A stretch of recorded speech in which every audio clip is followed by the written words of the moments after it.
అస్సలాము అలైకుం వరహమతుల్లాహి వబరకాతుహు. అల్హమ్దులిల్లాహి వహదా వస్సలాతు వస్సలాము అలా మల్లా నబియ్య బదా. ప్రియ విశ్వాస తెలుగు సోదర సోదరిమణులకు ఇస్లామిక్ లైఫ్ టెక్నిక్స్ ఛానల్లో స్వాగతం, సుస్వాగతం. మిత్రులారా, సమస్త స్తోత్రాలు కేవలం అల్లాహకే చెందుతాయి.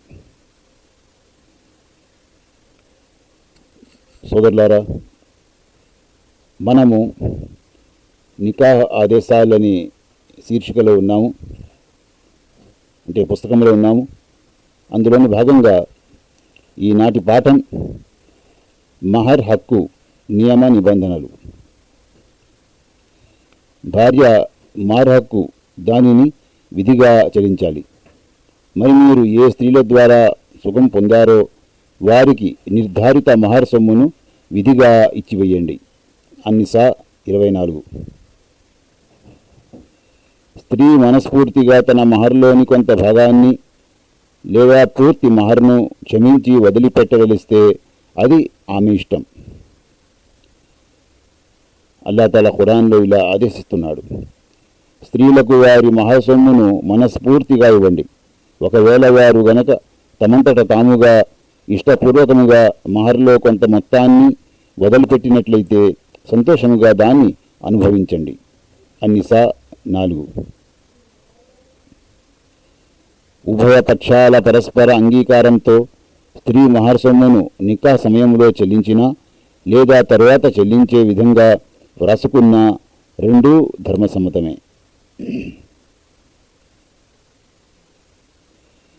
ఇరు వర్గాల వారు నికా సమయం వరకు మహర్ గురించి ఒక నిర్ధారణకు రాలేకపోతే ఆ తరువాత కూడా నిర్ధారించవచ్చు.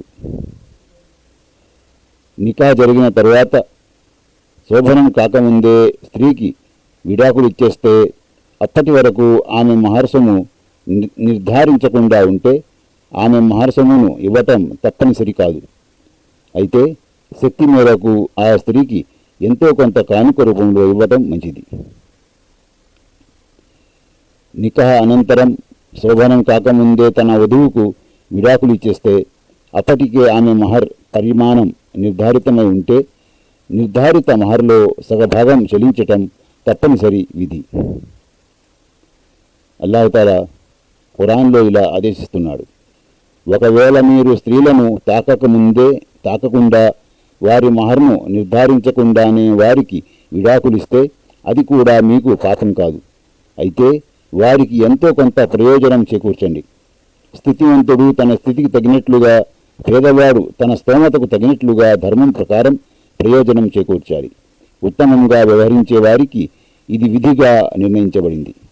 మీరు స్త్రీలను ముట్టుకోకముందే విడాకులు ఇచ్చేస్తే అప్పటికే వారి మహర్ సొమ్ము కూడా నిర్ణయించబడి ఉంటే నిర్ణీత మహర్లో సగం సొమ్ము వారికి ఇవ్వండి. ఒకవేళ వారు, అంటే స్త్రీలు, ఆ సొమ్మును కూడా మన్నించి వదిలిపెడితే లేక వివాహ బంధం తన చేతిలో ఉన్న వ్యక్తి తాను పెళ్లి సందర్భముగా ఇచ్చిన మహర్ సొమ్మును క్షమించి వేస్తే అది వేరే విషయం. మీ మన్నింపుల వైఖరి దైవభక్తికి చాలా సన్నిహితమైనది. వందొకరి పట్ల ఔదార్యం చూపటాన్ని విస్మరించకండి. నిశ్చయముగా అల్లాహ్ మీ కర్మలను గమనిస్తూనే ఉన్నాడు. అల్-బఖరా 236, 237. మహర్ పరిమాణం నిర్ధారించబడలేదు. ఒక హదీసులో ఇలా ఉంది, సహల్ బిన్ సాద్ రజియల్లాహు అన్హు కథనం ప్రకారం లోహపు ఉంగరమైనా సరే మహర్గా ఇచ్చి నికా చేసుకో అని దైవ ప్రవక్త సల్లల్లాహు అలైహి వసల్లం ఒక వ్యక్తితో చెప్పారు. ఈ హదీసును బుఖారీ పొందుపరిచారు. మరో హదీసులో ఇలా ఉంది, అబూ సలమా బిన్ అబ్దుర్ రహమాన్ రహమతుల్లాహి అలై ఇలా తెలిపారు, దైవ ప్రవక్త సతీముల్ల మహర్ ఎంత అని నేను అమ్మ ఆయిషా రజియల్లాహు అన్హా గారిని అడిగాను. దానికి ఆయిషా రజియల్లాహు అన్హా 12 ఊహియాలపై ఒక నష్ అని చెప్పారు. నష్ అంటే ఎంతో తెలుసా అని ఆమె గారు నన్ను ప్రశ్నించారు. తెలీదు అన్నాను. అప్పుడు ఆయిషా రజియల్లాహు అన్హా గారు, ఊహియాలో సగం, ఈ విధంగా ఇది మొత్తం 12.5 ఊహియాలది, అంటే 500 దిర్హంలకు సమానం. దైవ ప్రవక్త సల్లల్లాహు అలైహి వసల్లం సతీమణుల మహర్ పరిమాణం ఇది అని వివరించారు. ఈ హదీసును ముస్లిం క్రోడీకరించారు. వివరణ: 500 దిర్హములంటే ఈనాటి విదేశీ మారకపు విలువ ప్రకారం 7,000 అవుతుంది. మరో హదీసులో ఇలా ఉంది: ఉమ్మె హబీబా రజియల్లాహు అన్హా పూర్వం అబ్దుల్లా బిన్ జహష్ దాంపత్య బంధంలో ఉండేవారు. అబ్దుల్లా అబీసినియా దేశంలో మరణించారు. అబీసినియా చక్రవర్తి నజాషి ఉమ్మె హబీబా రజియల్లాహు అన్హా వివాహం దైవ ప్రవక్త సల్లల్లాహు అలైహి వసల్లంతో జరిపించి దైవ ప్రవక్త సల్లల్లాహు అలైహి వసల్లం తరపున 4,000 దిర్హముల మహర్ నిర్ధారించారు. ఉమ్మె హబీబా రజియల్లాహు అన్హాను షర్హబీల్ బిన్ హసనా రజియల్లాహు అన్హు వెంట దైవ ప్రవక్త సల్లల్లాహు అలైహి వసల్లం దగ్గరకు పంపించారు. అబూ దావూద్ సహీ. ఇందులో షర్హబీల్ బిన్ హసన్ రజియల్లాహు అన్హు వెంట దైవ ప్రవక్త సల్లల్లాహు అలైహి వసల్లం దగ్గరకు పంపించారు. అబూ దావూద్ సహీ. మహర్ సొమ్ము తక్కువగా నిర్ధారించటం ఉత్తమం. దైవ ప్రవక్త సల్లల్లాహు అలైహి వసల్లం సతీమణుల కుమార్తెల మహర్ 12 ఊఖియాలుగా ఉండేది, సుమారు 7,000 రూపాయలు. ఒక హదీసులో ఇలా ఉంది: అబూ అజఫా సలమీ రజియల్లాహు అన్హు ఇలా అంటున్నారు: ఉమర్ రజియల్లాహు అన్హు మమ్మల్ని ఉద్దేశించి ప్రసంగిస్తూ ఇలా అన్నారు: ప్రజలారా, జాగ్రత్తగా వినండి. స్త్రీల మహర్ సొమ్మును మరీ ఎక్కువగా నిర్ధారించకండి.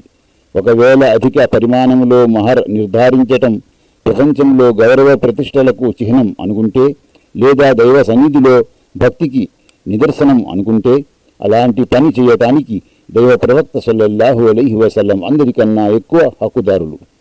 దైవ ప్రవక్త సల్లల్లాహు అలైహి వసల్లం తన సతీమణుల మహర్ గాని తన కుమార్తెల మహర్ గాని 12 ఊఖియాలకు మించి ఎన్నడూ నిర్ధారించలేదు. సుమా. అబూ దావూద్ హసన్, తిర్మిజీ హసన్.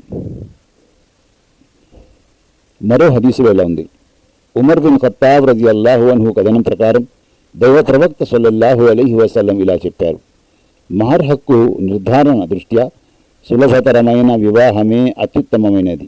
అబూ దావూద్ సహీ. మహర్ కొరకు ఏ వస్తువునైనా నిర్ధారించవచ్చు. చివరికి పురుషుడు అంటే భర్త ఇస్లాం స్వీకరించడం, భార్యకు ఖురాన్ హదీసుల విద్య నేర్పటాన్ని కూడా మహర్గా నిర్ధారించవచ్చు. ఒక హదీసులో ఎలా ఉంది: అనస్ రజియల్లాహు అన్హు కథనం ప్రకారం అబూ తల్హా రజియల్లాహు అన్హు ఉమ్మె సులైం రజియల్లాహు అన్హాల వివాహం జరిగినప్పుడు ఇస్లాం స్వీకరణే ఆమె మహర్గా నిర్ధారించబడింది. అసలేం జరిగిందంటే, ఉమ్మె సులైం రజియల్లాహు అన్హా అబూ తల్హా రజియల్లాహు అన్హు కన్నా ముందే ఇస్లాం స్వీకరించారు. అబూ తల్హా రజియల్లాహు అన్హు ఉమ్మె సులైం గారికి వివాహ సందేశం పంపినప్పుడు, నేను ఇస్లాం స్వీకరించాను, మీరు కూడా ముస్లింగా పరివర్తన చెందినట్లయితే మీతో పెళ్లికి సిద్ధమే అని ఆమె కబురు పంపారు. అప్పుడు అబూ తల్హా రజియల్లాహు అన్హు ఇస్లాం స్వీకరించారు. ఇస్లాం స్వీకరణే ఆ దంపతుల మధ్య మహర్గా నిర్ధారించబడింది. నసాయి సహీహ్. వివరణ: 2వ హదీసును 52వ అంశం క్రింద చూడండి, ఎందుకంటే నేను డిస్క్రిప్షన్ బాక్సులో పీడిఎఫ్ను పొందుపరిచాను. ఒకవేళ నికాహ్ అనంతరం శోభనానికి ముందే భర్త మరణించిన భార్యకు పూర్తి మహర్ హక్కు లభిస్తుంది. వారసత్వ ఆస్తిలో కూడా ఆమెకు వాటా లభిస్తుంది. మహర్ హక్కును నికాహ్ సమయంలోనే చెల్లించటం అవశ్యం కాదు. ఇరు పక్షాల వారు నికాహ్ సమయంలో మహర్ హక్కును నిర్ధారించలేకపోతే నికాహ్ తర్వాత కూడా నిర్ధారించవచ్చు. అబ్దుల్లాహ్ బిన్ మస్ఊద్ రజియల్లాహు అన్హు కథనం ప్రకారం ఒక వ్యక్తి ఒక మహిళను వివాహం చేసుకొని చనిపోయాడు. ఆ మహిళతో రాత్రి గడపను లేదు, ఆమె మహర్ సొమ్మును నిర్ధారించను లేదు. అబ్దుల్లాహ్ రజియల్లాహు అన్హు ఆ కేసుపై తీర్పు ఇస్తూ ఆమెకు పూర్తి మహర్ హక్కు ఉంటుంది. భర్త సంతాప గడువు ఇద్దత్ కూడా ఆమె పూర్తి చేస్తుంది. అలాగే భర్త ఆస్తిలో ఆమెకు వారసత్వ భాగం కూడా దక్కుతుంది అన్నారు. మాఖల్ బిన్ సినాన్ రజియల్లాహు అన్హు ఇలా అన్నారు: బరూ బిన్తే వాషిఖ్ రజియల్లాహు అన్హా వ్యవహారంలో దైవ ప్రవక్త సల్లల్లాహు అలైహి వసల్లం సరిగ్గా ఈ విధంగానే తీర్పు ఇవ్వటం నేను విన్నాను అని అన్నారు. అబూ దావూద్ సహీహ్.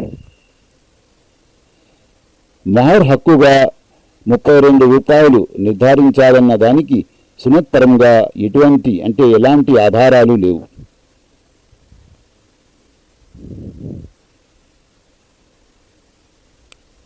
మిత్రులారా, చూసారా, ఇటు పురుషునికి అటు స్త్రీకి ఏ విషయంలోనూ ఎవరికి అన్యాయం జరగకుండా, వారి హక్కులు పోకుండా ఇస్లాం ధర్మం ఖురాన్ ద్వారా ఆదేశాలను, ప్రవక్త సల్లల్లాహు అలైహి వసల్లం హదీసుల ద్వారా వాటిని మనకు ధార్మిక విద్యగా నేర్పింది. ఈ ధార్మిక విద్య అనేది చాలా ప్రాముఖ్యత గలది. ఎందుకంటే విద్య లేకుంటే ఒక ఆడది అంటే ఆమె BA చదివినా MA చదివినా BEd లేకుండా ఆమెకు టీచర్ పోస్టు ఇవ్వబడదు. అదేవిధంగా ఏ కంపెనీలో వెళ్ళినా, ఎక్కడికి వెళ్ళినా అక్కడ ఆ విద్య ఉండాలి. ఆ తరువాత వారిని ట్రైనింగ్ ఇస్తారు. అదే ధార్మిక విద్య. అందువల్ల మనం ధార్మిక విద్య నేర్చుకోవాలి. అంటే మనలోని ఆడ, మగ, చిన్న, పెద్ద అందరూ ధార్మిక విద్య నేర్చుకోవటంలో ఎటువంటి సిగ్గు ప్రదర్శించరాదు. మనము నేర్చుకోవాలి, దాని ప్రకారం జీవించాలి, దాన్ని ఇతరులకు అందజేయాలి. అల్లాహు తఆలా మనందరికీ ధార్మిక విద్య నేర్చుకునే భాగ్యం ప్రసాదించుగాక. ఆమీన్. వాఖిరు దావానా అనిల్ హమ్దులిల్లాహి రబ్బిల్ ఆలమీన్. అస్సలాము అలైకుం వరహమతుల్లాహి వబరకాతుహు.